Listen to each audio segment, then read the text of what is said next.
Okay. So the joke there,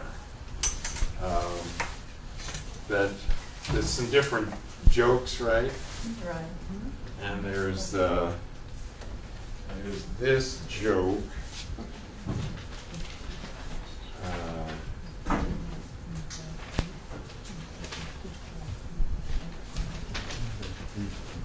An old man seeks advice from doctor about his hard of hearing wife. And if you read that, I don't know if you read that, and you said, what's the joke? That's exactly. Right. Right. Well, there is no joke. No. That was just to tease you and trip you up. No, actually, no, seriously, there is a joke, and I will tell it to you now. I decided that that one needed an in-person presentation, and I think maybe you'll understand why, and then maybe we can pin it to a certain comic technique. Okay? So, this fella, he's my age, or he's roughly your age. He's a senior citizen, and he is frustrated with his inability to communicate with his wife. And he's too embarrassed to just really tell her straight out, you need to get your hearing checked, and you need a hearing aid, babe. So he figures he'll go to his doctor. He goes to his primary care doctor to ask for some suggestions as to how to do what he needs to be done. And the doctor says, yes, you're right. Don't use the direct approach. That could definitely upset her. What I suggest is you want to discover, first of all, hearing aids are very expensive, and maybe she just needs a little boost, or maybe she needs a real major analysis and the big price hearing aid.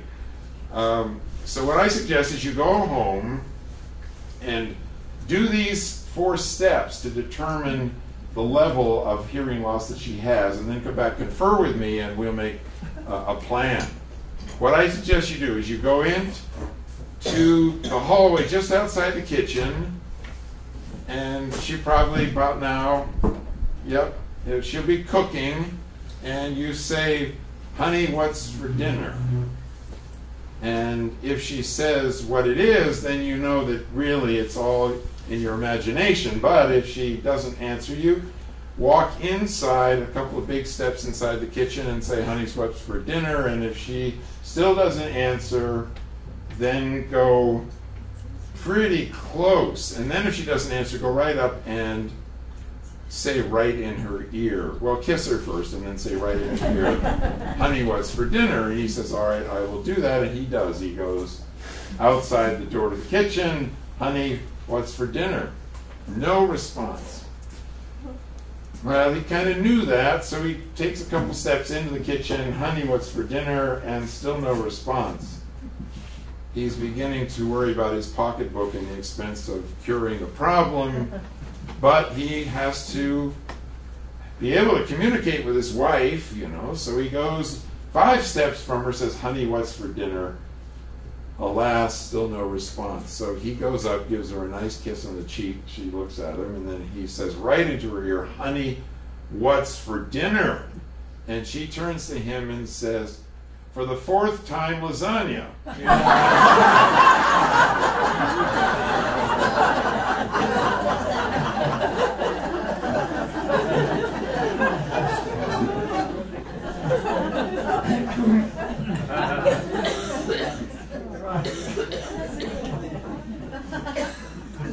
So which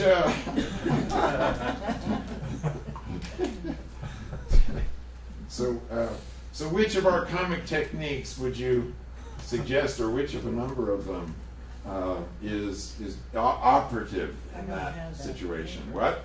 The unexpected. Absolutely, the Come on, unexpected. you could see Yeah, that coming a and, mile and you all laugh, right? I've heard it before. What, Marianne, what'd you say? I said, can you see that coming a mile away? Oh, you can see it coming a mile away. All right, so the unexpected or the expected fulfilled. Satisfaction of I'm smarter than the joke teller, so I got it. Or, you are. I lost my sheep. Yeah. But anyway, well, yeah, I can bring more and we can make more copies next week. But that is the unexpected, which is a turn of events. It's a U-turn, suddenly. Yeah? It's her problem. It's her problem. It's her problem. It's his problem. Yeah? So comedy comes from the unexpected fulfilled, or the expected turned on its head, upside down. And we call that a deflection. Can you say that? It's a U-turn. It's a deflection. It's like, whoops. You can all try this with me, a deflection, right? Take your index finger like this, and just looking at me, just begin to pick your nose. Right? You got a booger way up in there. It's been there for so long it's calcified. It's turning into a gemstone. And you want to dislodge it. So there you are, and you're about to insert right up to the second knuckle your finger into your nose, when suddenly you see me looking at you. Now, what kind of physical gesture could you morph this into that would deflect and convince me that you were not going to insert your finger knuckle deep into your nose, but you were just doing something else? All right, everybody, when I say off you go, everybody's going to have their own particular solution. That's fine, and I'll just scan the audience for my information. All right, so there you go. You're about to get the gem out of your nose. Start to pick your nose. Ready? And I look at you, and you deflect. What do? All right. Yeah. Okay. We got this one. Which is acceptable. We got this one, which is good. We got this one. Nobody did that. We got the scratch. It's like this.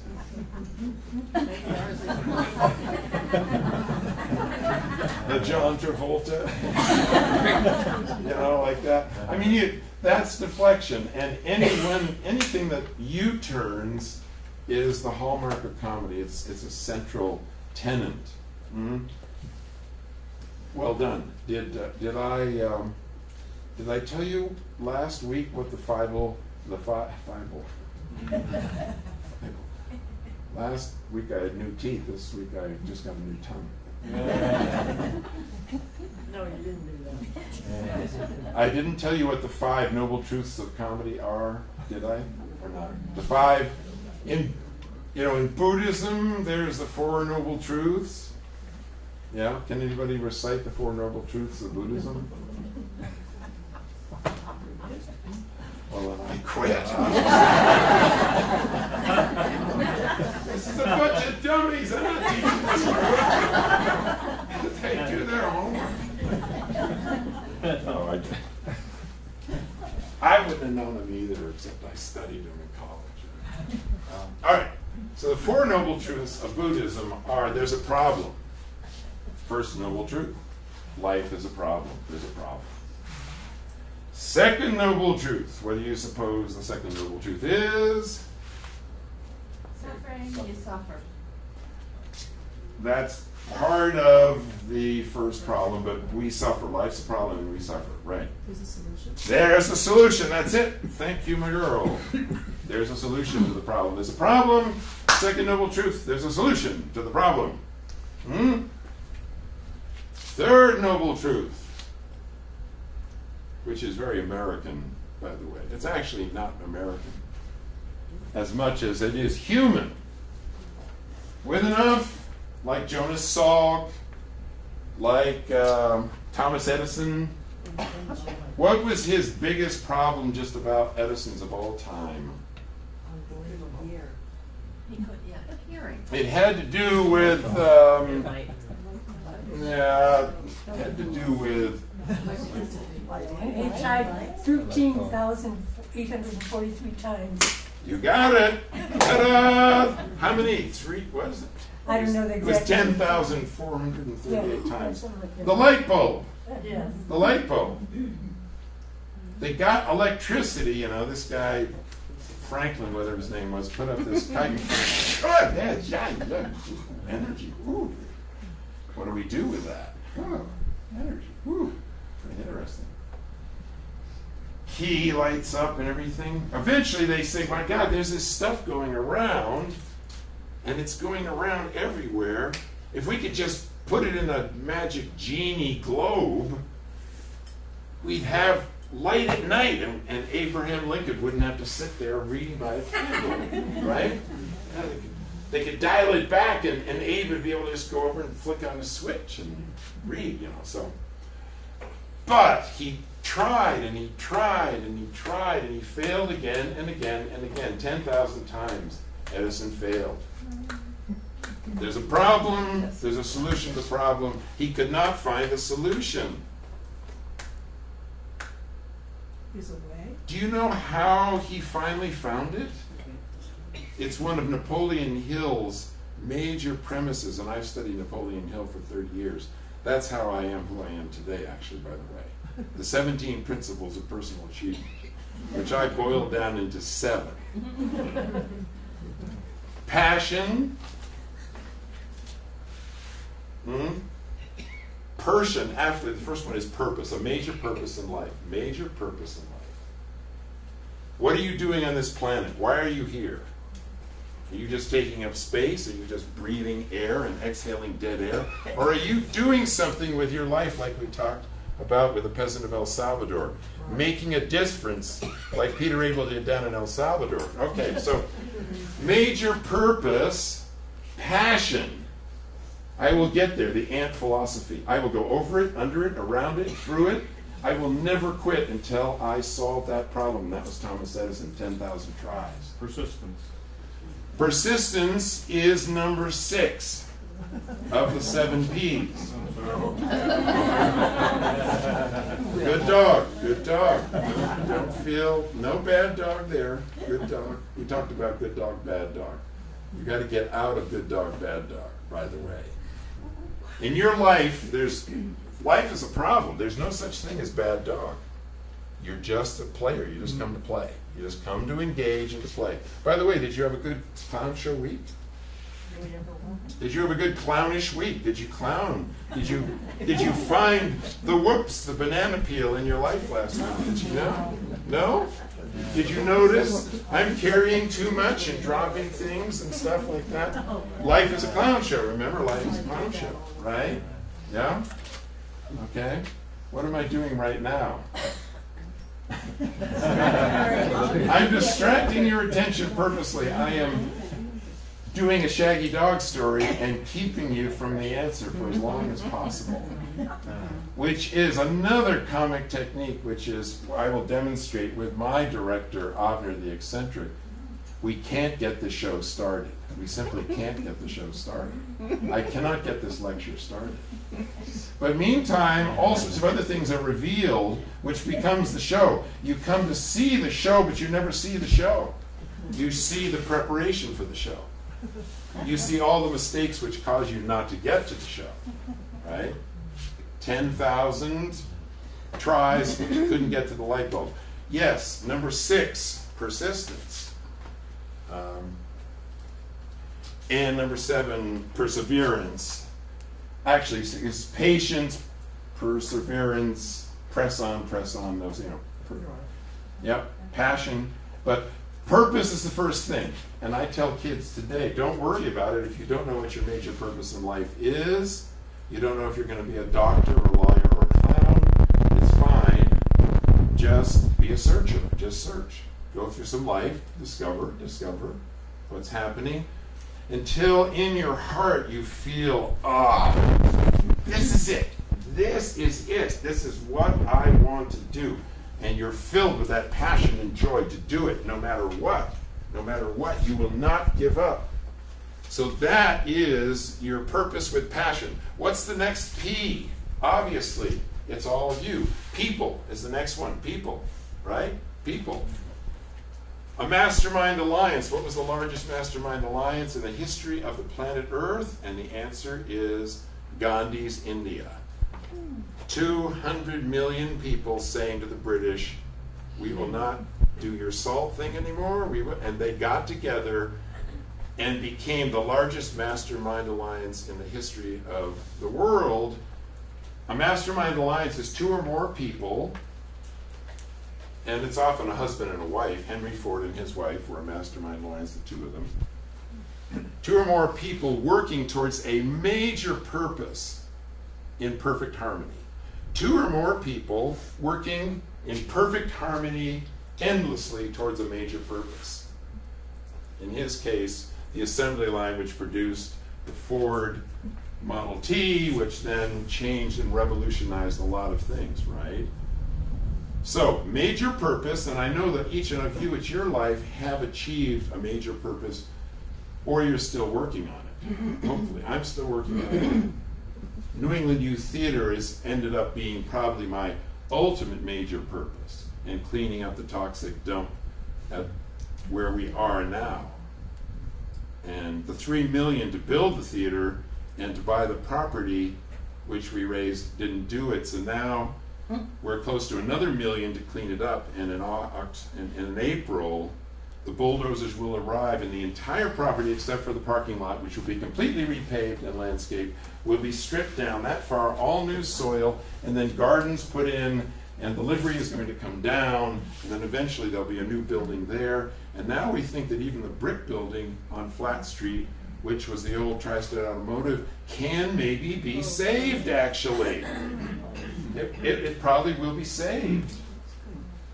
Stevens Associates, Bob Stevens and I went and we really looked at it, and he says, you know, the people that came in before, they weren't engineers, they didn't know what they're talking about. We can save that.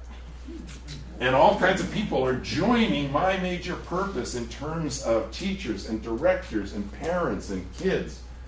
And hopefully you'll be part of that mastermind alliance as well. So people, you cannot achieve a major enterprise without people. And Congress today in the United States with the global warming thing is having a challenge because there's so many people with vested interest that they don't want to jump in 100% everybody and say, let's work together on this major problem. Do you understand what I'm trying to say? If you don't wag your head sideways and say, you're wrong, Stephen, you're wrong. You're missing the point, you're wrong. But I don't think so. You get enough people and the tipping point happens and it all happens. It begins to happen. Everywhere. That's what happened when the Americans showed up for just the last maybe, 12, 14 months of World War I. Once the United States came over, trench warfare. They had trench warfare from Switzerland all the way to the English Channel, and they hadn't moved in 4 years more than 10 miles back and forth. When the United States came, there was an armistice. I'm studying that now deeply, actually, because I'm very interested in ISIS and where did ISIS come from. And there's a book you should all read, which is called The Peace to End All Peace. It was the war to end all war, and now the peace to end all peace, right? Because of what they did. Lloyd George and Wilson, the League of Nations, and all that, they divided things up. And they drew lines and everything, and they caused all this problem. And now we've got this new thing. And we had no idea when the problem, which was mass destruction, weapons of mass destruction, Saddam Hussein problem. And George Bush says, we got to solve this problem.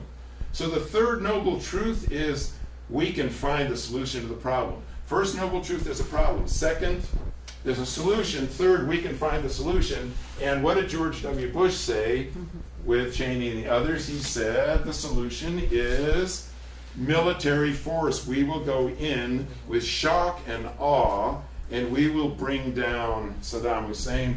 And he was so pleased and proud when they found Saddam Hussein crouched in a hole. I remember clearly, he said, we found the guy in a hole, and we pulled him out of the hole, the dirty SOB, right? And killed a million people on the way. What? Say that louder, please. And killed a million people on the way. And it hasn't stopped there, has it? No. It hasn't stopped there.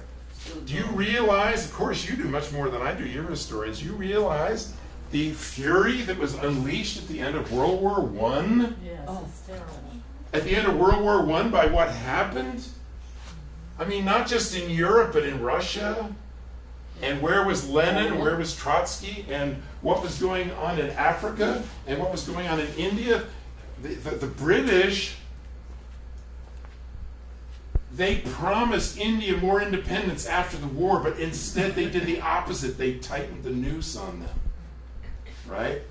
Which is why Gandhi eventually got a mastermind alliance. So I've been studying this for 30 years. If you've got a wife and a husband in perfect harmony, they become a mastermind alliance.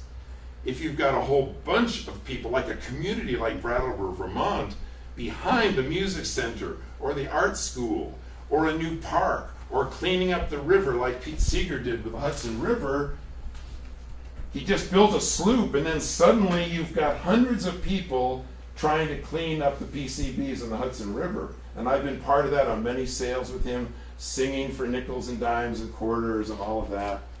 You can only do so many things in your life, but you should be part of a major purpose with people. Now, what do you suppose the next P after the first one? Purpose, passion. People, of course, it is preparation. Preparation. Preparation. Do the work, do the work. I say to my students, no, you don't just waltz in here if you don't know your lines. You do the work. The work is fun. If it's not fun, do something else. If what you're doing is not fun, do something else. You're not a tree. You can get up and move, right? You can change. You can change. You can change your life. You can't change her life. She can't change your life. But together, you can come up and hold hands and create magic together. You can create magic. Yeah, you understand, right? So preparation. You gave me your CD. Wonderful stuff. Wonderful, wonderful stuff there in the CD. You should get his CD. And because you did the work. You produced that. It's real. It's there. I can listen to it. Wow. Preparation. You probably didn't do it alone. You probably had some people help you, right? Yeah? You had people. You didn't do it because you didn't have a purpose. You wanted to do it. You had a need. You had a need. You had a want to do that, right? If it was like, whatever, I might do it, you wouldn't have done it. But you had what? You had a burning hot desire to do it. You had a passion, right? And then you had the people that helped you do it, and then you prepared. The next P is one that I really think attracts people, and that is positive attitude, a positive mental attitude. That comes directly from Andrew Carnegie, it comes directly from Napoleon Hill, and from many other people, Maxwell way back in the 30s, but I suppose one of the things that made Franklin Roosevelt great, and I've read several different books, Kearns Goodwin's books about him, and No Ordinary Time and all this. I am a student of philosophy and a student of history, even though I was a dyslexic kid and I didn't learn to read till the 6th grade. But I do have 2 doctorates now because I persevered, I know how to keep working on the problem. It's all, So Anyway, Franklin Roosevelt, I think, had positive attitude most of the time. God help anybody who wants to be president of the United States now. Oh boy. You can't do nothing that people don't hate you for it. I mean, seriously. It's true. It's true. We're marching, almost 500,000 of us in New York City for global climate change. And there's some people on the sidewalk going, yeah, screamers. Brain dead idiots, it doesn't exist. You know, I mean, but it's, geez, reading about what happened after World War I, when they got together, those four big, powerful guys, the French and the Italians and the British and the English, you talk about a clown show that caused millions of deaths. I mean, they had a huge table and they sat around to try to hammer out the future of the world. Oh, Jesus. Whoa. Can't wait to get you guys up a little bit for a little clowning. And we'll do a little bit of head bopping. But anyway, so positive attitude is really, I also call it don't look down. If you're doing something it cannot be done, just don't look down. You know, you may be walking across the Niagara Gorge in a snowstorm with a 30-mile-an-hour wind in cork high-heeled shoes. Don't look down. Don't look down, right? So that's your positive attitude. And then patience, persistence, perseverance, keep on keeping on. That was the big gift Pete Seeger gave to me. He said, Stephen, just keep on keeping on. You'll get there. Keep on keeping on. Right? And that's pure water for the world this way, to keep on keeping on. So those are the five noble truths, really. There's a problem. There's a solution to the problem. We can find the solution. And the fifth noble truth is, ta-da! Yes, we did it. Yes. Of course, that's the four noble truths of Buddhism. There is a fifth one in comedy, which is the banana peel, which is, ta-da, we did it. Whoops! Bam! New problem. More complex, more difficult problem, right? And then you go from there to new problem, there's a solution, I can find the solution, I found it, ta-da, whoops, bang, pie in the face. Yeah. So I'll show you, I've got a physical video clip of Peter Sellers and the Pink Panther. We'll show you some outtakes of every single solution leads to the worst disaster possible. Right. And the only thing is that it's all comic and it ends with a laugh and we all go home and we have a nice supper and go to bed. But the solution to the problem for George Bush was not that simple. Nor was that for Clemenceau and for Lloyd George and Woodrow Wilson at the end of World War I.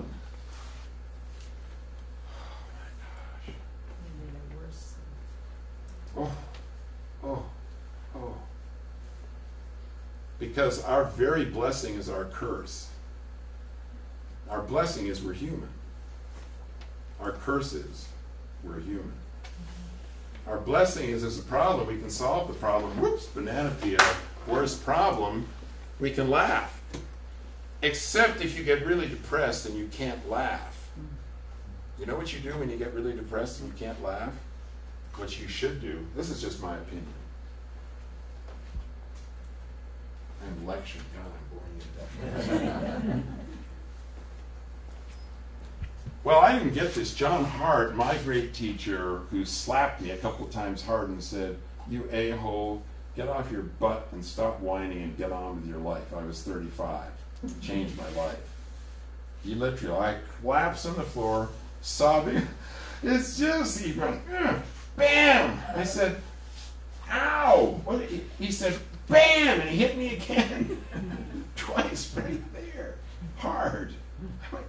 He said, you've got everything you need. Get off your butt. And I was like, I looked around to see if he was talking to somebody else. But everybody was circled, and they all said, yeah, he's right. And I was like, oh. So I changed everything. I just kind of started to U-turn.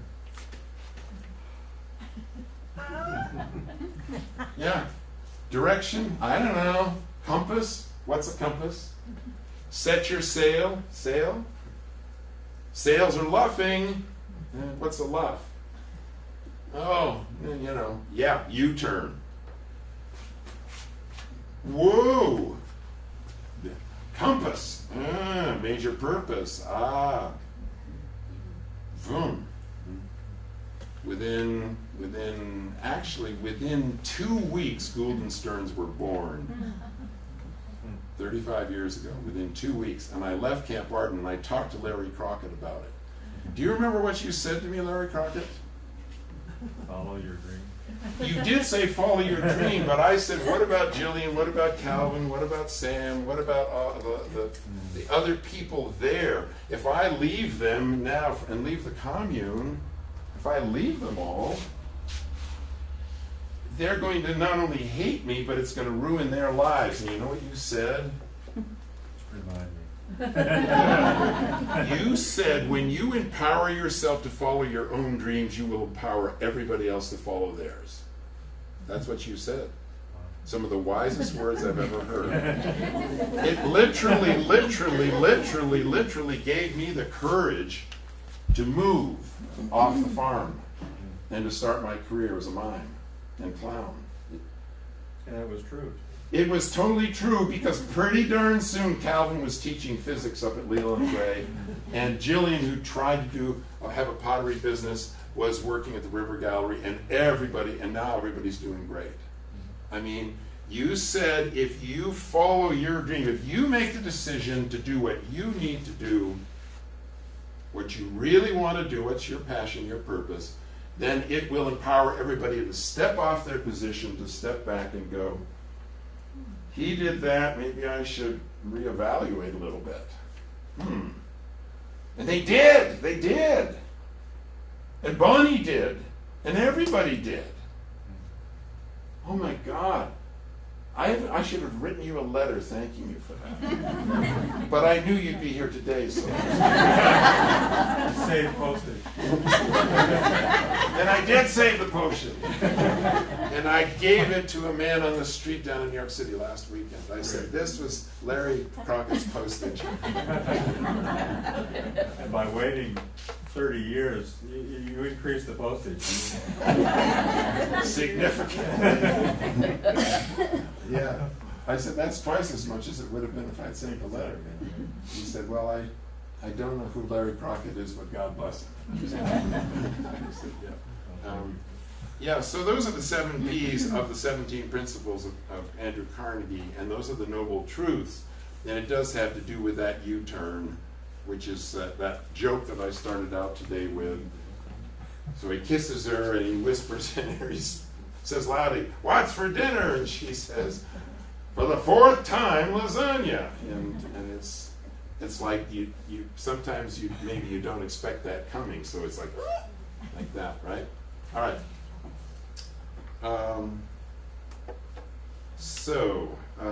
I've got a bunch of clips, but I wanted to do some physical stuff too, which I think would be fun.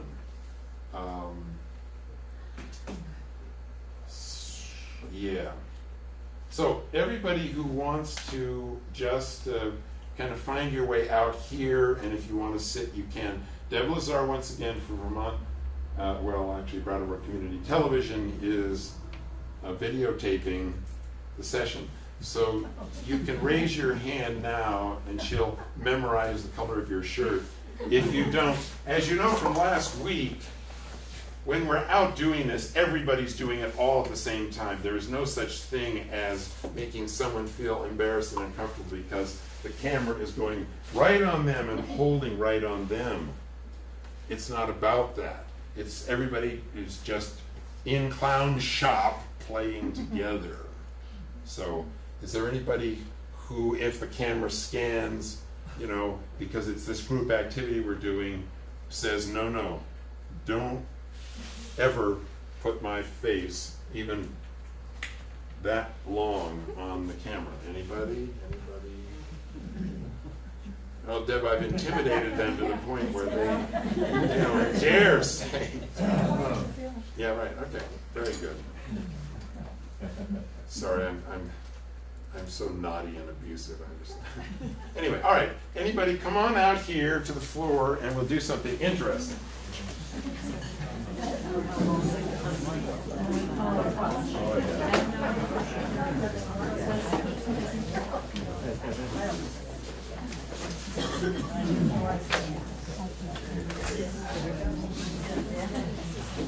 Okay, first thing, why don't you stay there, Mary Lou? Stay there. And everybody, just come on out, but make a circle. I'm going to be like at 12 o'clock, and Mary Lou is at about 7 o'clock. Ernest is at 6 o'clock, so back all the way up, Ernest, to the chairs. Okay. Yep. Okay, and anybody, if it's getting, Steve is trying to get through. Steve, you can come right over and be right next to me, or you can stay there. That's fine. That's fine. Okay, would you just slide over a little bit, or I'll slide over? You guys slide over. Yeah, that's good. Slide this way a little bit. Good. Okay. Very good. Okay, good. Okay, we're just going to start with a yes game. So I'm going to turn to you, and I'm very gently going to go to you as you do to me with your two hands. I'm going to go yes. Just gently, okay? Here we go. And you say, I'll say yes. Yes. You don't have to say yes until you turn to her, and you do the same thing, and you say yes to her, and then she'll turn to Christina and say yes, and then yes, all the way back to me. Okay? We'll start with me here. Okay? And not difficult. You know the word yes. Okay? Here we go. Yes. Yes.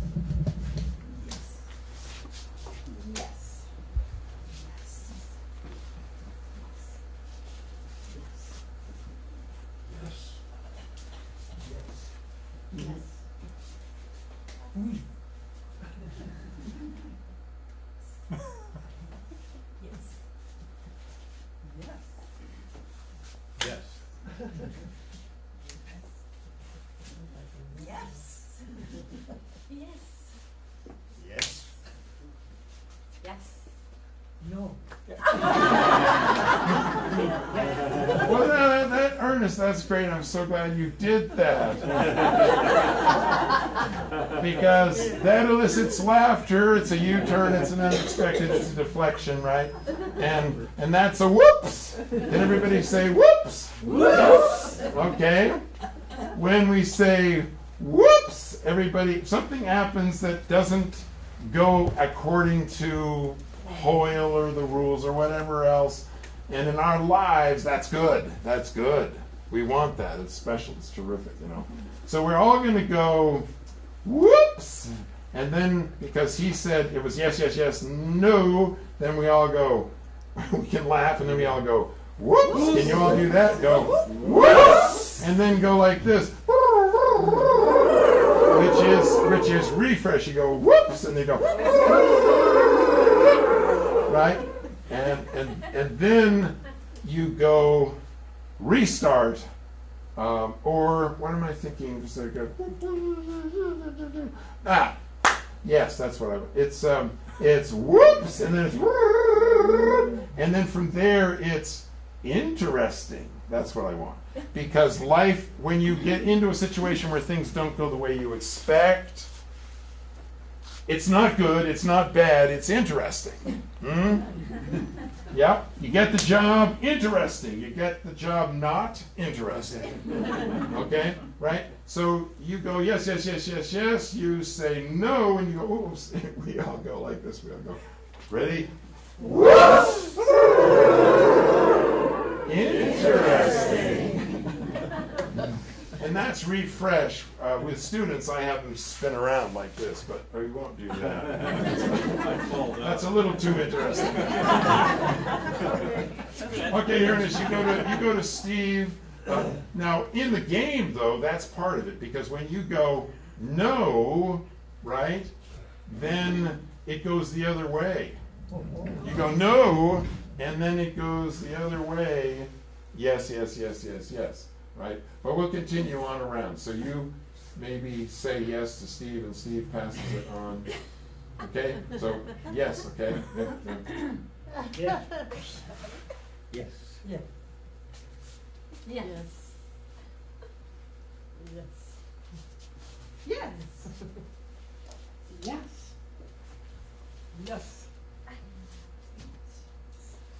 Yes. Yes.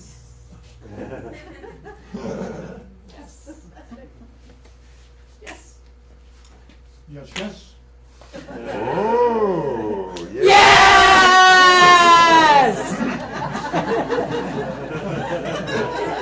Ow! Oh, sorry. Whoops! Interesting. Let's try this one more time in a slightly different way. Everybody hold hands like this, right? And I'm going to squeeze your left hand, and then you squeeze his left hand. And let's see how quickly the squeezes can go around here. I'm going to start my stopwatch here. Let's see. Yeah, wait a minute. That's my alarm. I don't want my alarm. There we go. Wait a minute. I just want to say, I didn't mean to step on your toe. Well, I did mean to shout. That was unplanned. I'm glad you did. Step on my toes. All right. Yes, well, I'm glad that you. Yeah. Well, okay. Yeah. Come on, go to 0. Life's a problem. Watch it won't work right when I need it. Whoops! Interesting. Different plan. I'll just count. All right. All ready? And just around. Don't do anything with your hands until you feel the squeeze in your left hand, and then pass it to your right hand, and it goes all the way around. And I'll count 1, 1,002, and see how long it takes for that squeeze to get back to me here. Ready and begin.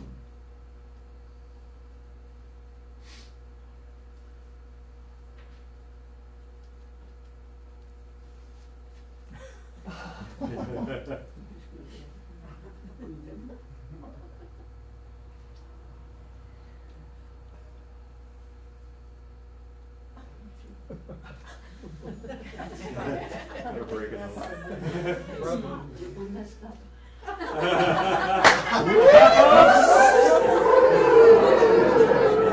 Interesting.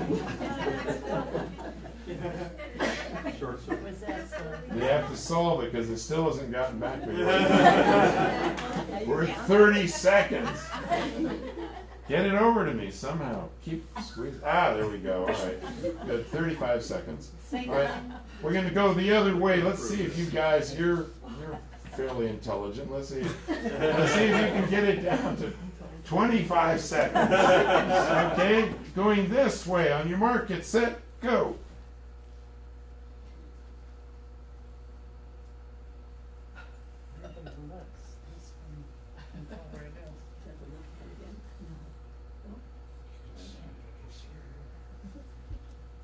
Thirteen seconds. From 30, okay, yeah, really, really good. So we could play this until we can get it down to 5 seconds almost, we probably could. But let's go around one more time, this time, yes, and come from an emotional space where however you say yes influences that. As your yes, you know, which is completely wonderful and appropriate. It can be anything. Name me some feelings. What's a feeling? Happiness. You can do yes in a happy way. Another feeling. Okay. Uncertainty. You can be very uncertain about it. Yeah, on and on. I mean, it can be mischievous. It can be whatever, okay? So let's go and just see if you can now morph your yes into however you're feeling, okay? Ready? All right, and Yes. Yes. Oh. Yes. Yes. Notice how his, keep going, keep going, keep going. Notice how his changed the physicality of it. Notice how the pace will change. Yes. Notice how the energy will change. Oh. Yes. Notice the volume change, the attitude change, Yes. the feeling change. Yes. That's it. Yeah, let the yes land on you. Yes, yes. Yeah. I'm tired.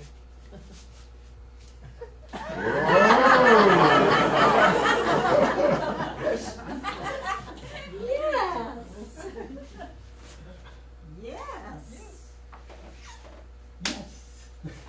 Yeah. That was a hard one.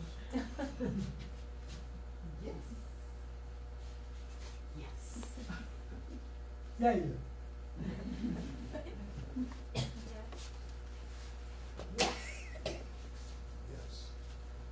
Yes. Interesting how you see the Yes. same people there. Yes.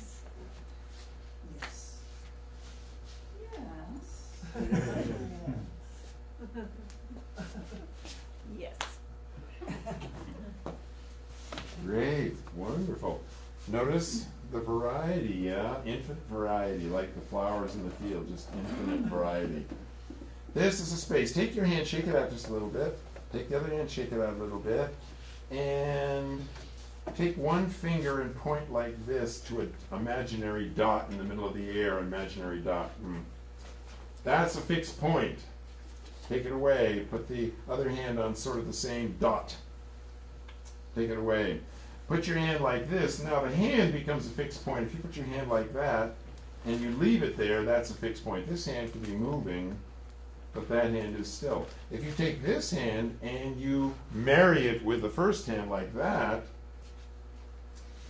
and if you curve your hands slightly and work them in concert, you've got, lo and behold, an imaginary ball. We call this negative space.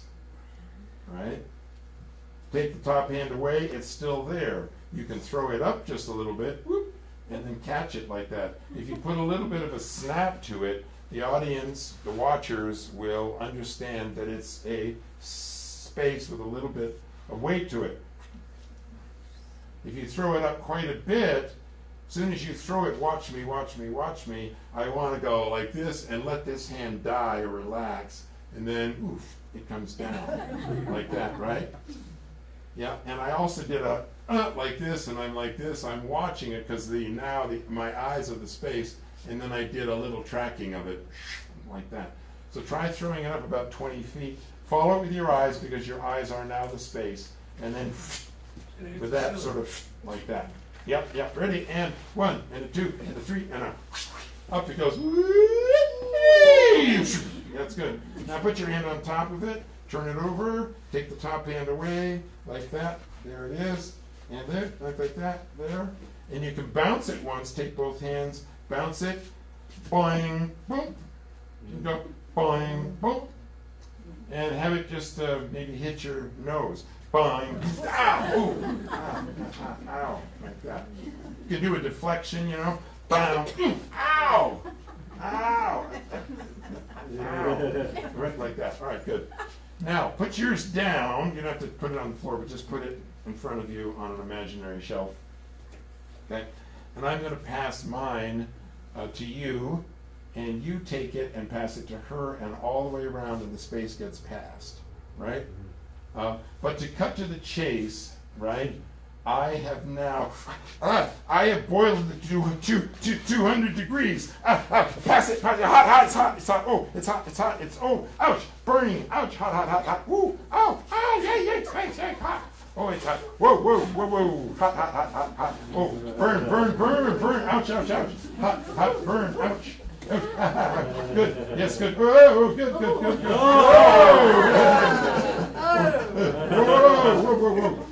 Whoa. Hot.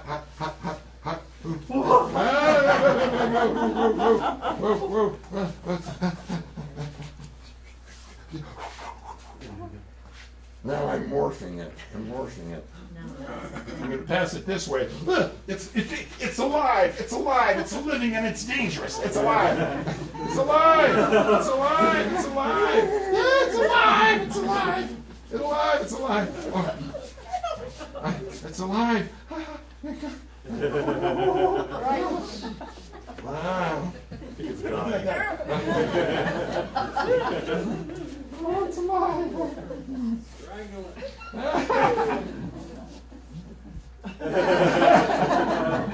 Yeah. That's a little slower than. The way this is on. Well, all right.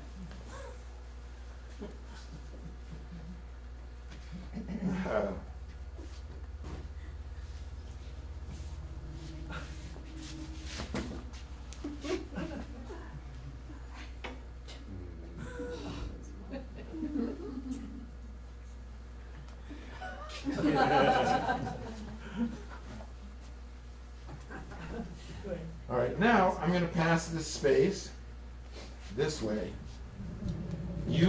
I just want you to come up with your own way of passing it that for you is interesting.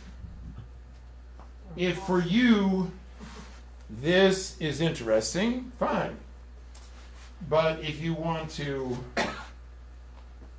flip it, then make your partners look good by playing with them. If I have this space, the pretend imaginary space, and I flip it to you, you have to catch it to marry what I did so that it's a completed sentence. Ready? Let's see if you can just do that. Good. Now let me take it back. Now, when I do this, when I do that, I'm going to throw it a little higher. Can everybody, as I throw this, take your eyes and go like that and follow? It's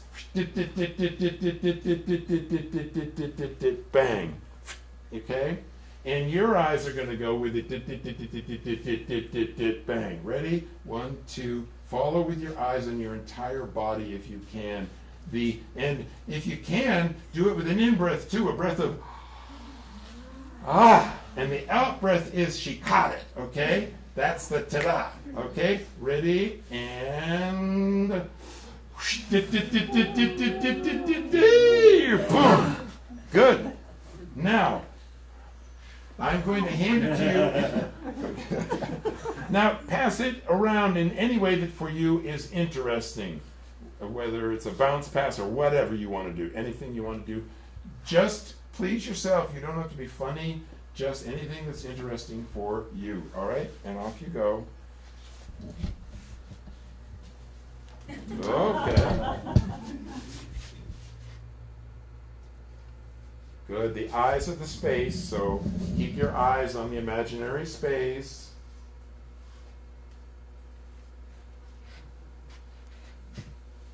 Sometimes I'll side coach you. Keep on going, keep on going.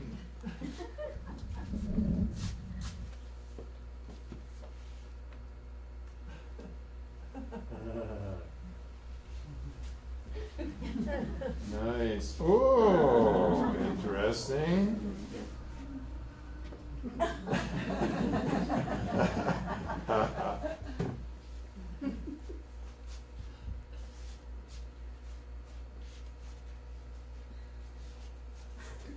That's allowed, by the way. She morphed it in size. That's totally allowed. Oh. Good. Interesting.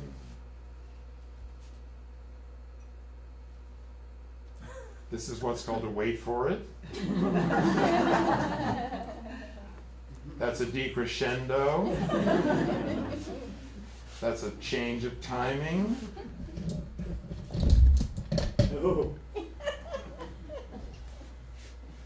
We can get a change of attitude, we can get a change of emotion, a change of speed, size. We can do deflections.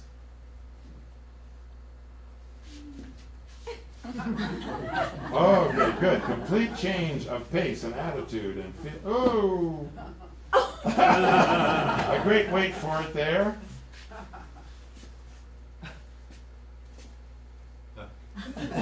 Oh. Notice his eyes, how real it becomes because his eyes stay with it. Very good acting, my friends. Very, very good. It's totally within our imagination, and it's as real as if it existed in physical fact. Good, and her in-breath was expectation of, I'm going to get it. Ah! Yeah.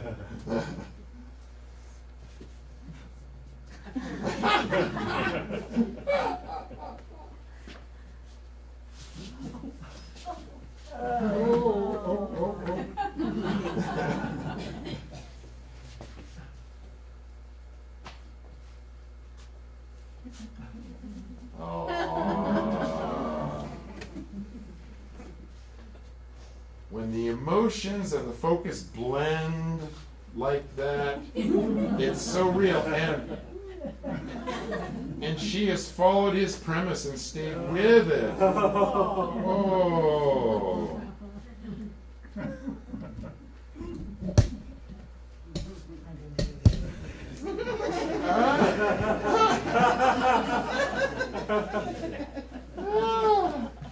Ooh. Ah.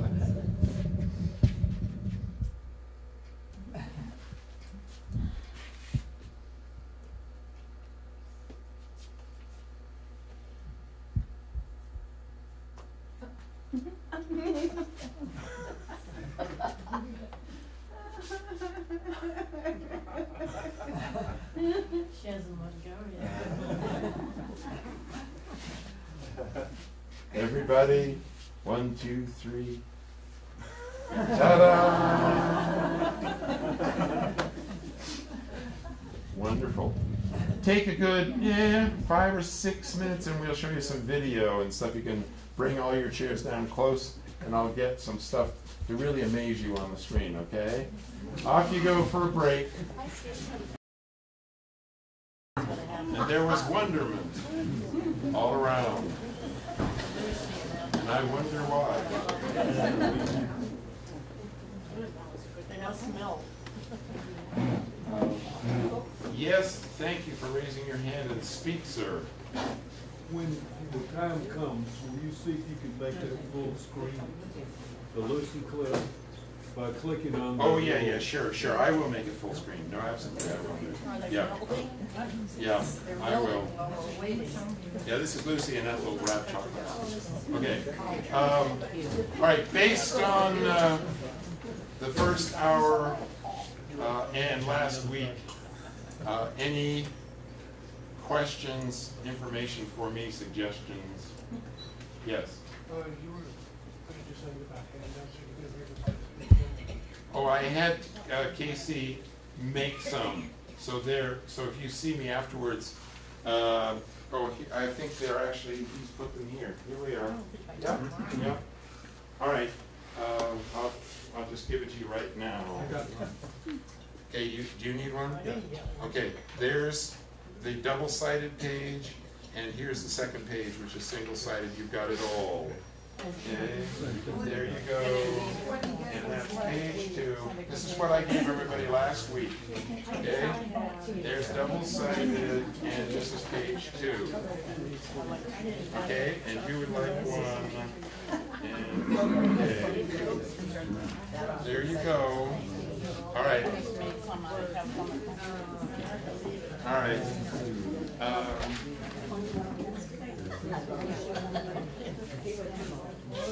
Okay. You just at the end of this come up. You can take one, and we'll run off more very quickly. But I don't want to take any more time to hand them out now. I want to show some video now. My friend Steve Goshman, who is Magic by Gosh, he sent me, as I requested, 100 clown noses, and you open them like that, And you put them on the. and you put them on like that with just a little bit of pressure, and then you release, and they will stay there. Now, there's a method to my madness in this case. What if I have my fervent dreams fulfilled, each and every one of you will give me 30 cents, and if not 30, 25. 25 is good enough. And you will take one of these with you, and what I would like you to do as an experiment at some point this week, be anywhere you like, your house, with your family, or in public, or at the co-op, or anything, and with it in your hand, but not showing it in any way, and you're in conversation and plan it, but you're just in normal, comfortable conversation, just turn away for a moment, maybe go something like that, and without saying anything, just continue the conversation.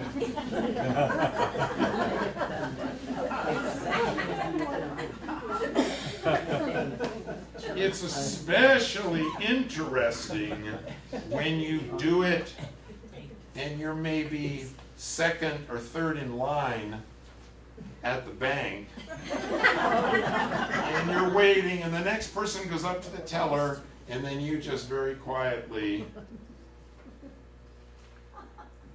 do this.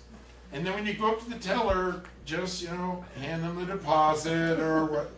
And your homework is to come back and share for just a little bit people's reactions to suddenly see if you get the whiplash effect. See if you get the eccentric eye effect. At the bank, you get the police. See if you get them calling 911. Yes. When you're wearing that, how do you get your finger up? It's just no. You just take it like that, and you go like this, and you just go like that. It's not rocket science. It's simple. You just go like that. But as you know, you can pick your friends, but you can't pick your friend's nose. So, in our joke, I take it like this, and I put it on, and Peter's doing his concertina, and I put it on, and I go, and everybody starts laughing, and he goes, "Get that off. This is my musical part. It's not comedy." And I say, "This is a clown show. They're laughing. We're supposed to laugh." He says, "Take it off." And I say, "I won't." I say, "It's my nose. I picked it, and I'll wear it." But then I do take it, and I go like this, and I get rid of it. Like that. And then I have a whole, if you want, I'll come in and I'll do my whole magic trick for you, right? But we need to go into some of this here. Lucy and Ethel. Yeah, Lucy and Ethel, right? So no other comments in particular about anything? All right. Yeah, I Yes. just think when you did that in the second half of October, with Halloween coming on, people would think it's sort of normal. But if you did it in December or June, you make it very difficult. Yeah. Yeah. Well, there always, in my book, there always wants to be a WHY, a why. Why am I doing this, right? And you're in my class. This is a class about comedy. So why for yourself would it be interesting for you to try this little experiment? First question, of course, in trying this experiment for me and for yourself, can you die? Will you suffer bodily injury? Yeah? Will you be jailed? Will you die? And the answer is probably not. So why not try it? Why would you try it? What can you learn from it? About comedy. about anything. What works? What? What works? Yeah, what works. But also, in clowning, there is such a thing as an offer. O-F-F-E-R, an offer. Right? When you put that on and you don't do anything about it, you don't point to it, you do nothing. Nevertheless, you've changed the equation. Do you understand? Right. So, in life, as with your yes, yes, yes, yes, no, that is gold. That's solid gold. In terms of comedy, that's solid gold. And I got the impression at that moment that you were not premeditatedly going, I'll be clever here. Maybe you were, but if you were, you did it as a very fine actor, because I got no sense of you calculating, yes, yes, yes, I'm going to say no just to see what happens. And even if you did, it's still interesting because you got a big laugh because of the U-turn, the unexpectedness of it. So if you just put on a nose and you don't say anything about it, you change the equation. Then it's an offer. It's an offer as much as this is not an offer. Well, it's an offer, but it's an abusive offer. But this is an offer, and you can dismiss it and wave me away, and I'll go, yeah, wave me away. Say, get out of my face. Okay. And then that's the end of the transaction. If he waves me away and I morph it, as some people did with this, and they went this, or I think you, well, you, Larry, went and like this, and then Mary Ellen, you took it and you took that premise and then you put it in here and made it warm. And we followed the story of that. That was a kitty cat. Yeah, and you imagine what it was, and maybe somebody saw it as a hamster, maybe somebody else it was a kitten, but it didn't matter. It was an offer that Larry gave to you, and you took the offer. So if you put on the nose as an offer, as a student in this comedy class, when I do it at the co-op, almost everybody clowns with me. They go into clown shop with me immediately. They've got 3 items, and they'll look and I'm wearing my clown nose and everything when I bag at the co-op, and they'll say, "Could you back a truck up? I can't carry this." And I'll, just a minute, you know. Truck! We need a truck! You know, and as long as, when I first said I'll wear my nose bagging, the administration said, "Oh, no, you won't." I said, "Give it one try." Within about 20 minutes, they said, "You're never allowed to bag without it."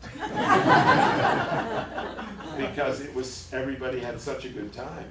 And they bought lots more groceries. And people went back, came through the line twice, just to get a chance to have me bag their groceries with me.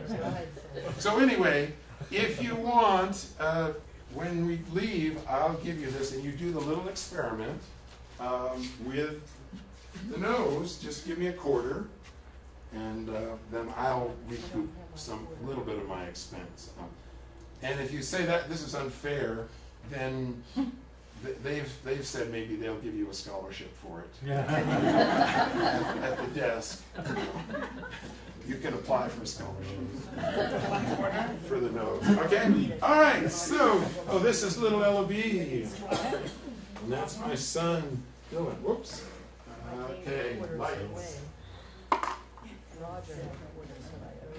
Okay, pay attention now and see one of the comic vocabulary words will be, several of them, but one will be very much in evidence here. And if you don't know what it is, that's okay. We'll name it, and then see what where we can go from here. All right. All right, let's look at Lucy and unless we know them. Okay. Here we go. This is the wrapping department. Yes, ma'am. Now, the candy will pass by on this conveyor belt and continue into the next room where the girls will pack it. Now, your job is to take each piece of candy and wrap it in one of these papers and then put it back on the belt. You understand? Yes, sir. Yes, ma'am. Okay, now you notice the supervisor is playing very, very high status. We did a little status work last week. We'll do more in terms of some clowning next week, in terms of bottom banana, top banana, middle banana, and status. Did you also know the exaggerated word? We did concentric and eccentric last week. We'll have to do a little more of that. Did you notice the exaggerated way that they looked down where they didn't just sort of glance, they did a big physical look with their entire body. That's part of exaggeration. Overstatement is comedy. Understatement can be, that's an understatement, can be funny. Or that's a major overstatement, can be funny.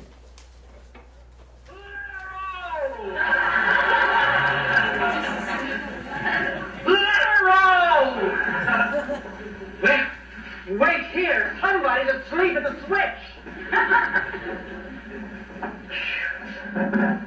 What are you doing up here? I thought you were downstairs boxing chocolates. Oh, they kicked me out of there fast. Why? I kept pinching them to see what kind they were. The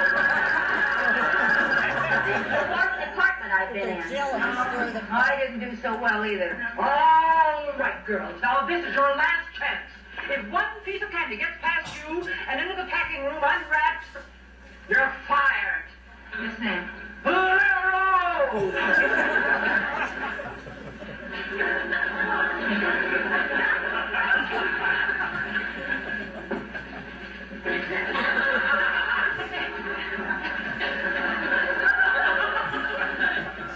Well, this is easier. Yeah, we can handle this, okay?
Fine, you're doing splendidly.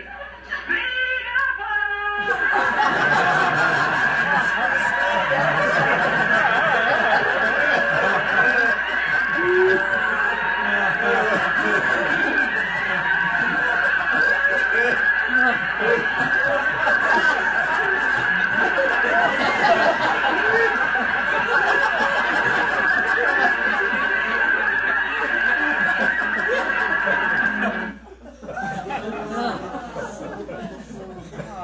Okay, what's your comic? What is the particular comic technique? Perseverance. So definitely perseverance against all odds. Anything else? Exaggeration? Yes, exaggeration. Solving a problem. Definitely, exactly. When all of you at some point probably have been at the airport and you get dropped off, and if you're dropped off at where you collect your luggage, which is down the down floor, when you go upstairs, you have two choices, providing you eschew the elevator. So what are your two choices to get to the next floor up? One is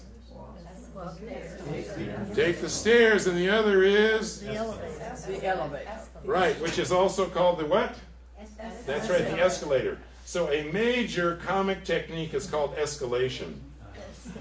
Escalation. Now, and we'll do some of that where we clown shop next week. But escalation does have to do with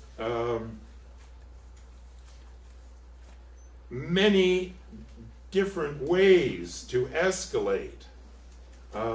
You can escalate in how many ways could something in front of an audience's eyes be escalated? Just give me one. It gets faster. All right, so speed, it can escalate in speed. All right, that is one of them, and that's the one obviously that is particularly exhibited here, right? Hide the evidence. Right, that is called strategy. Size. Yes, size, bigger, or de-escalation, smaller. But absolutely escalating not only in speed or size, but also in complexity. 2, then 4. And then escalating exponentially, right? Right? Farce, and a lot of comedy farce, is taking a logical, it's taking an illogical premise, an illogical situation, to its ultra-logical conclusion, right? I.e. all farce in bedroom farces where, you know, there's a hallway and there's 4 doors and there's different couples going into different rooms faster and faster, and, you know, the parties are not supposed to know that the other person, you know, it goes faster and faster until all kinds of mayhem breaks loose, right? So this is another thing, but this is a premise situation with Danny Kaye in The Court Jester. And this is, I'll show you 2 clips here, but this is one of the, for me, if you haven't seen The Court Jester, has everybody seen it? Yeah. No. Okay, so, all right. So it's basically a Robin Hood story, and Robin Hood is called the Black Fox. And the Sheriff of Nottingham, in this case King Roderick, is this brutal, brutal tyrant. And the true successor of the throne is a little baby that on its butt has a purple pimpernel. And the girl, and Hawkins, who is Danny Kaye, who is just a lackey in the Sherwood Forest group. He's not even Alan Adale, he's just a lackey, you know. But he is put up to it that they will ambush the assassin who's come in from Italy, whose name is Giacomo. And Giacomo is a jester, but he's really an assassin. And his job is to assassinate the baby with the purple pimpernel on its bottom. Well, what Hawkins does with the lady is, well, it's surely by accident. They end up in the same stable in the same hay on a terrible rainy, stormy night. And Giacomo shows up. And in conversation, they realize, oh my gosh, this is the famous assassin. And he's right here in the stable in the hay with us. So they grab a rolling pin and they knock him out, and Hawkins gets into Giacomo's clothing and goes into the castle on Giacomo's wagon and poses as the assassin. Oh dear. But it's totally, oh dear, it's one of the funniest movies ever made. Yeah. What happens is that the princess, the daughter of Roderick, falls desperately in love with Danny Kaye, right? And tells her lady-in-waiting, who is a sorceress, that if any harm comes to Danny Kaye, that the sorceress will have her fingernails pulled out, she'll be drawn and quartered and hung on the side of the castle for the birds. The sorceress therefore puts a spell on Danny Kaye that he is the greatest with a blade. He is the greatest fighter. And then she puts him under the spell by going with her finger a snap. You are, da-da-da, you are the greatest with the blade. Snap, like that. And suddenly, he becomes Cyrano de Bergerac. The problem is that the minute anybody, anywhere in hearing goes like that, he reverts immediately back to the ultra dunce and ne'er-do-well, three thumbs person that he is. But if someone goes bang, he's right back to Cyrano de Bergerac again. So watch what happens with Basil Rathbone as the villain. Basil Rathbone thinks that he is the real Giacomo, but he's very confused about the situation. All right, here we go.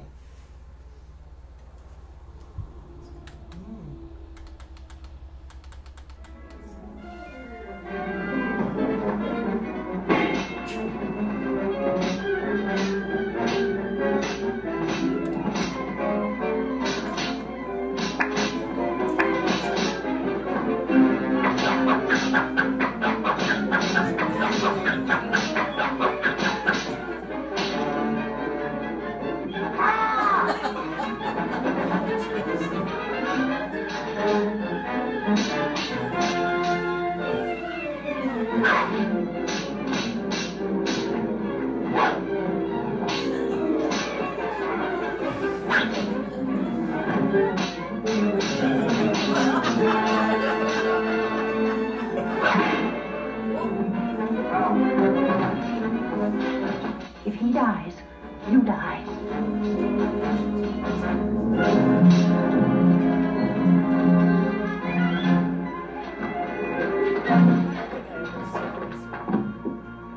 Tails of lizards, ears of swine, chicken gizzards soaked in brine on your feet. Be not afraid, you're the greatest with a blade.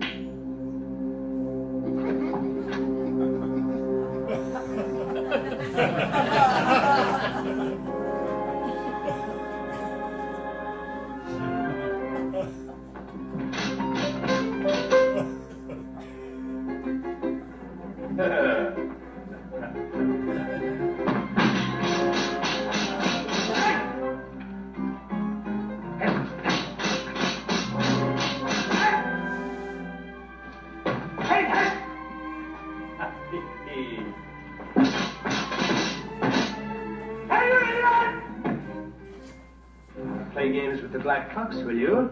At this very moment, my dear Ravenhurst, your life isn't worth that!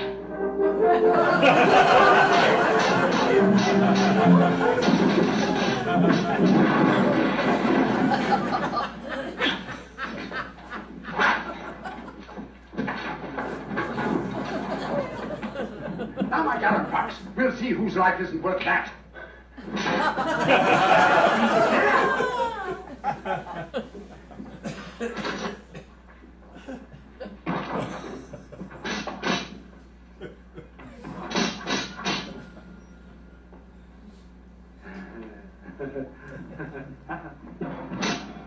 With your permission? Why, you swine.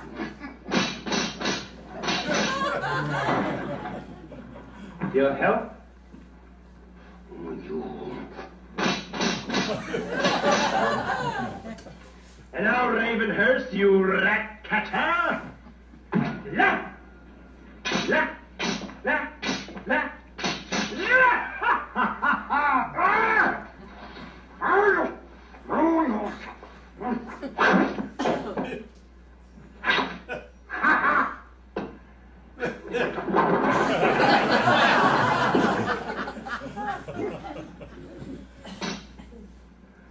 Well, my dear Ravenhurst, our little game draws to an end. I have toyed with you long enough. You shall die. And die like that.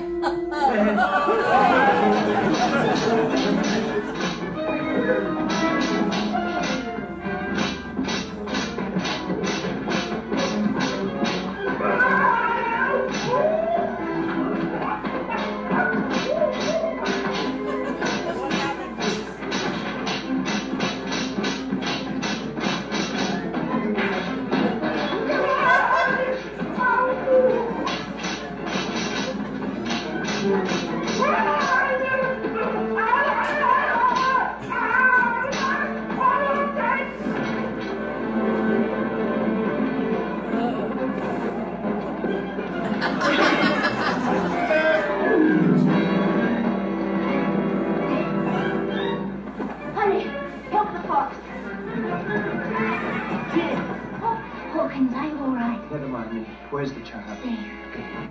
Okay, so you get the sense of the reversals that happen with that, right? Let's see here. What's the name of the movie? That is called The Court Jester. The Court Jester, which is absolutely so unbelievable. Let me show you this one. This one really focuses on the there is a problem, I can solve the problem. Whoops, there's a new problem. Yeah.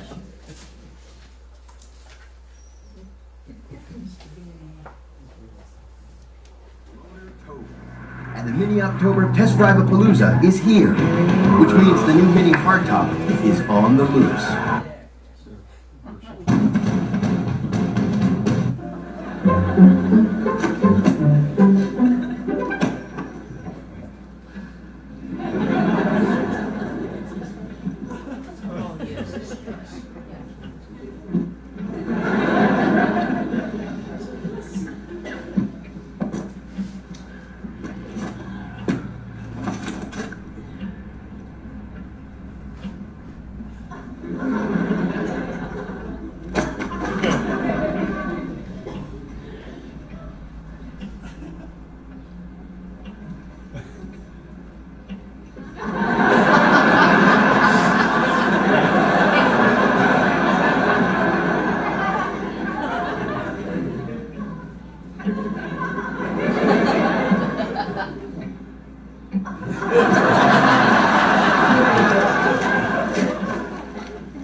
Deflection? Yeah.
Yeah.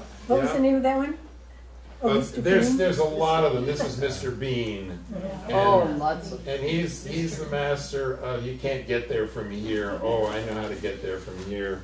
And then he chooses the most ridiculous way to get there from here.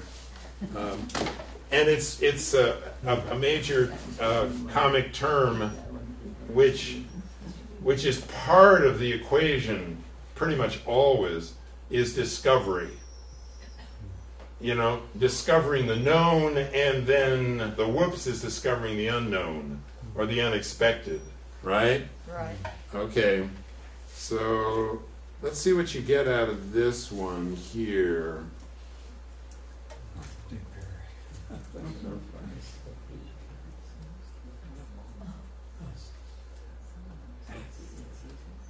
This is an old one.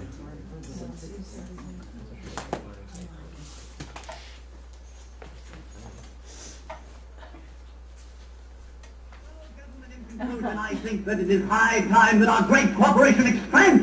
And I feel further that this expansion could be expressed in a merger with our largest competitor, Continental Utility. Gentlemen, we are forgetting one thing. We have a grave responsibility to our stockholders. And by doing this, we are spreading ourselves. Okay, now, what about concentric eccentric? What's going on in terms of the acting here, which makes this particularly ridiculous but interesting? Yeah. Exaggeration. The actors are way over the top, right? Right. Because often comedy is done at a heightened reality. But in terms of contrast, it's also possible.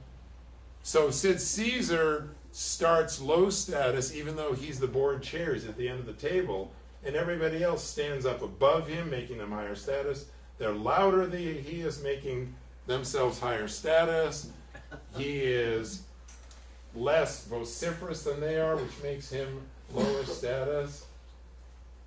And look at how this guy is encroaching on his space, right? Yeah. And notice he is no longer leaning directly straight up and down with his head straight and square on his shoulders. He's now leaning. They're both leaning.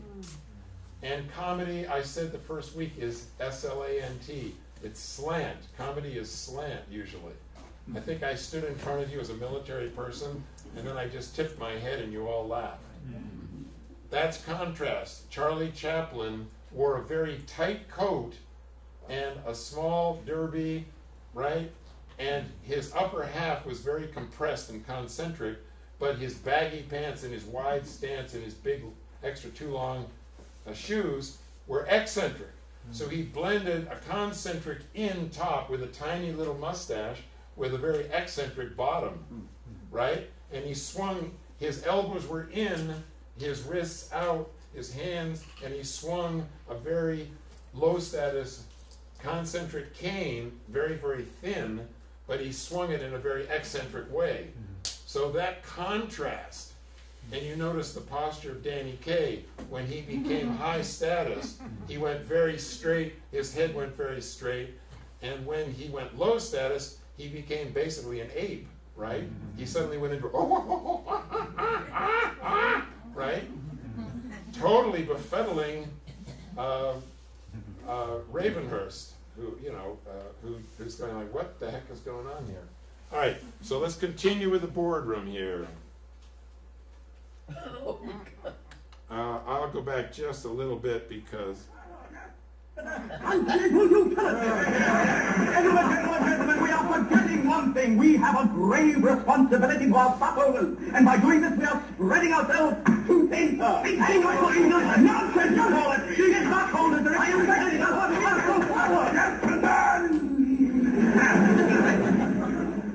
Not forgetting one very important thing. Lunch. Major deflection, see? Had an argument with my wife this morning. I ran out of the house without breakfast. I'll get her, though, yeah.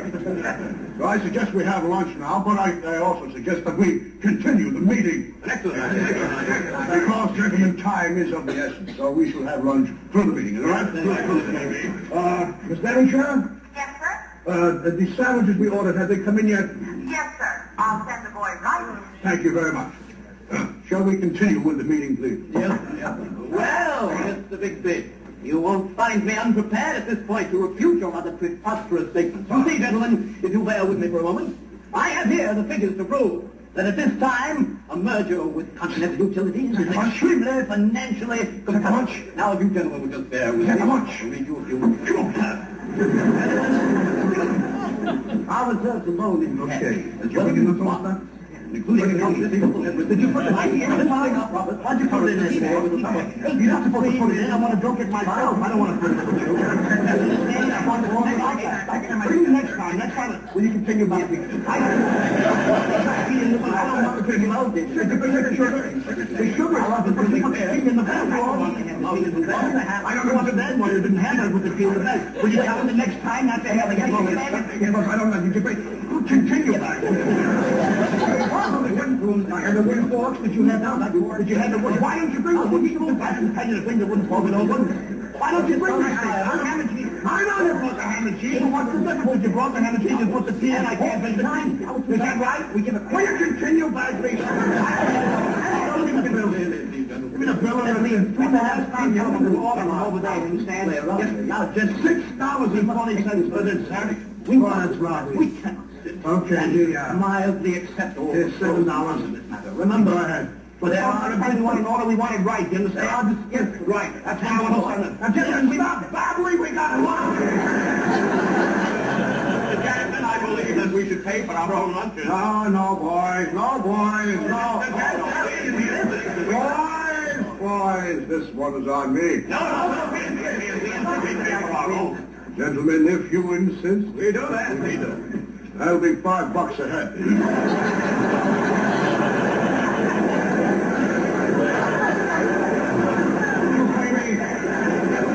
Where is it? I beg your pardon.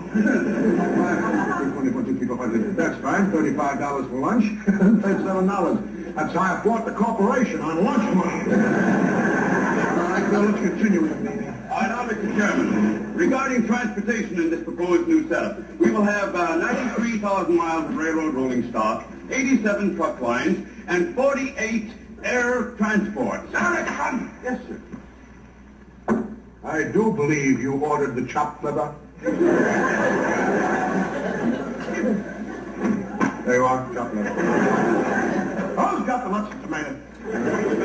There's another lettuce and tomato right here. Pass it down. Lettuce and tomato. Right here. Ham and cheese. Who has the ham and cheese? Right here.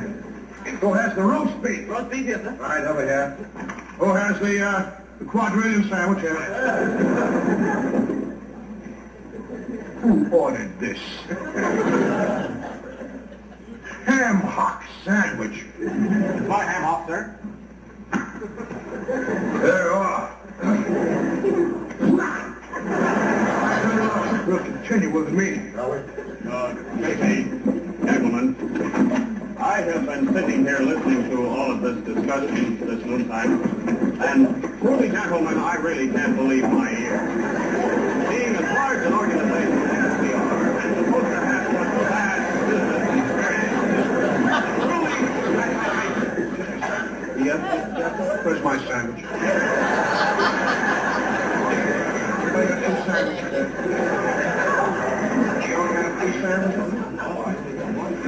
You don't have two sandwiches?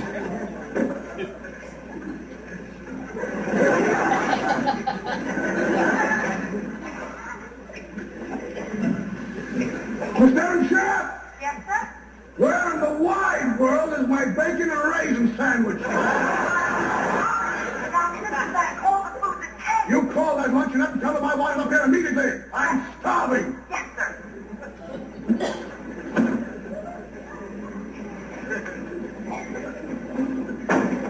Let's continue with the meeting.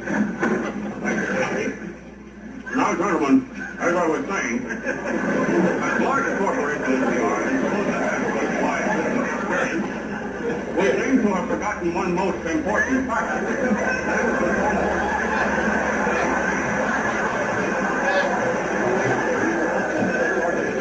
Which some of us are so rashly wanting to amalgamate so quickly without any further. Preposterous! Simply preposterous! order 9 sandwiches and you only get 8. Once again, gentlemen, let me say that I am not unprepared.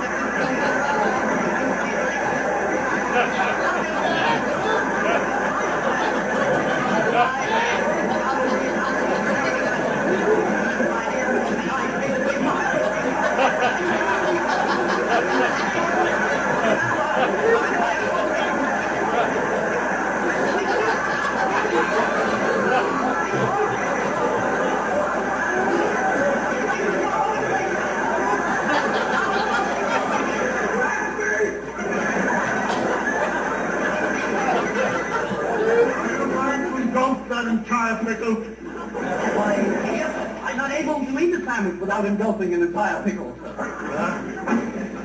Carry on. Gentlemen, as I was saying, risk, we speak of risk, however, calculated risk.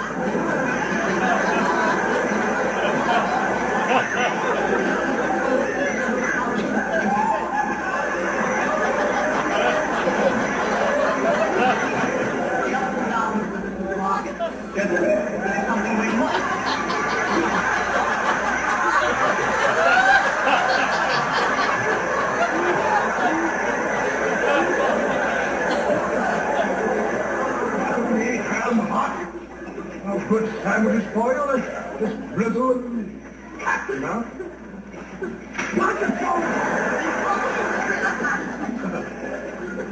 Seems pretty clear to me that I'm not going to get my sandwich. I'm starving. Gentlemen, I am not a hard man to deal with, am I? And, as you know, you young executives, the Yuletide is coming soon. You all have families and children. You all have homes and mortgages. And you know that the Christmas bonus is coming pretty soon. Now, who owns 51% of the stock in this country? You do. And I think I should have 51% of the stamp.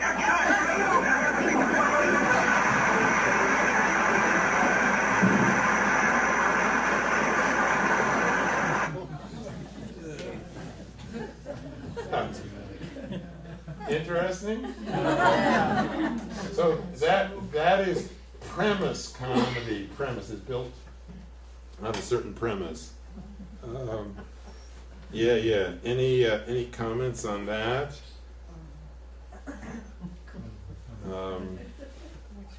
Is that Carl Reiner on the left? Yes.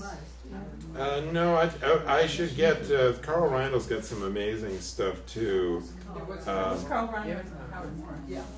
Did I have Carl Reiner up there? Yeah, that's Sid Caesar and Carl Reiner. Oh, Sid Caesar and Carl Reiner. Okay. It was on. I see. It was on the. Okay, so this is. Yeah, I could show you that, but okay, these are some outtakes from. In conclusion, I think that it is high time that our great corporation expand. That's a deflection.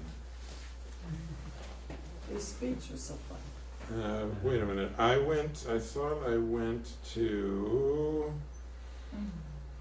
physical comedy scenes. I did, and I copied this. Let's see, Command copy. I go to here, I put it up here. I go Command V. Now it should be. Yeah, I think it should. Here we go. All right. From the universe. Hi. Buy me a drink. Tell me, is this sound too loud or soft or just right? Good. It's okay. All right. Just a person-to-person interaction. Put your phone down. I will apprehend this culprit within 24 hours. Ah!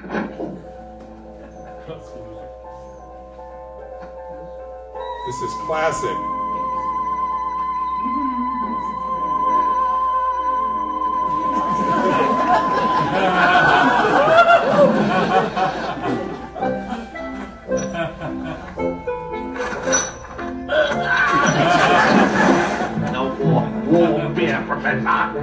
No more patient, Jim. No more.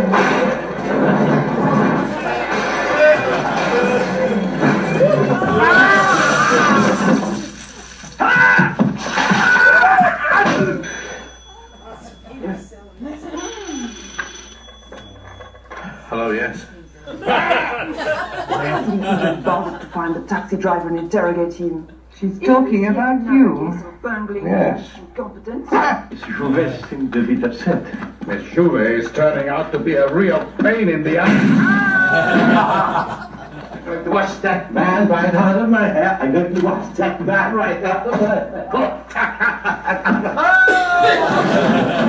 Clifton Slade.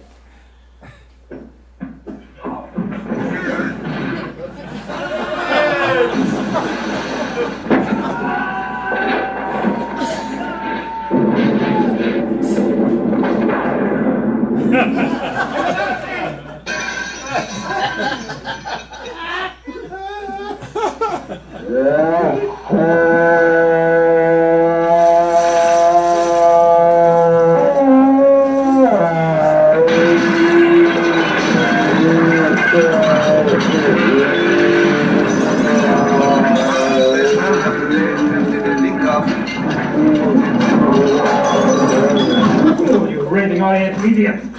There is a time and a place for everything, Cato! And this is it.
Yes.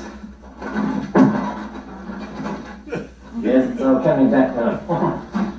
Ah, yes.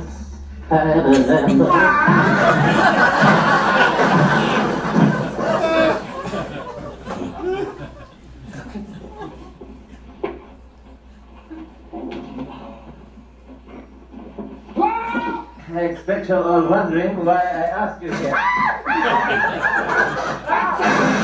There was someone in this room who knew more about the murders than he's dead.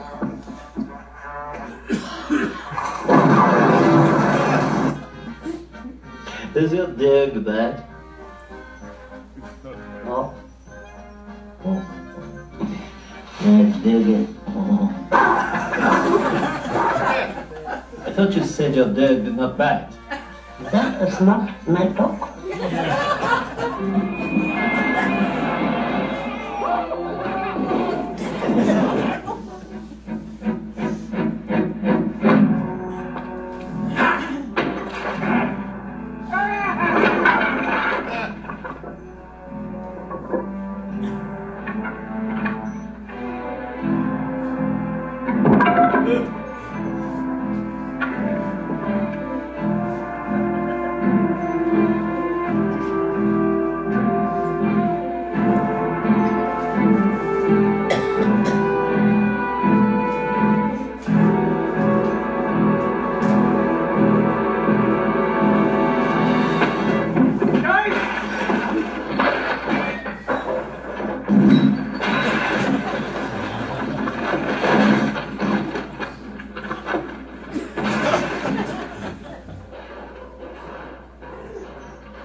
It's a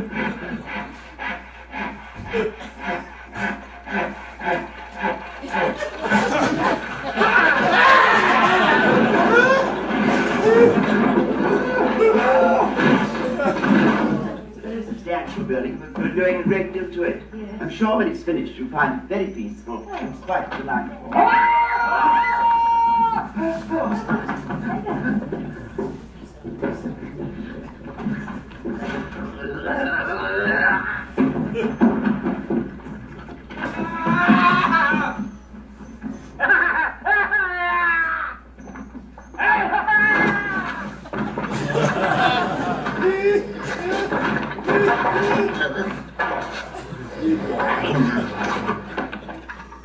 Chief Inspector Clouseau's residence. Clouseau?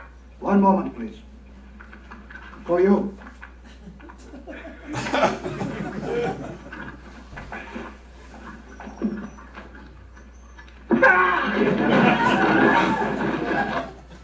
Years on Devil's Island ain't exactly the chicken's feet either.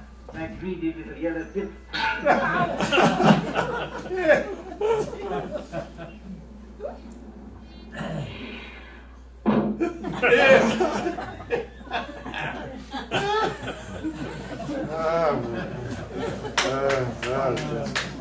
All right, I'll be at the door with clown noses.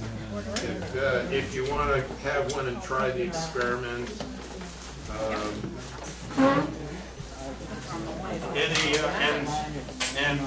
The handouts are here, and you can wait a little bit if you want a copy.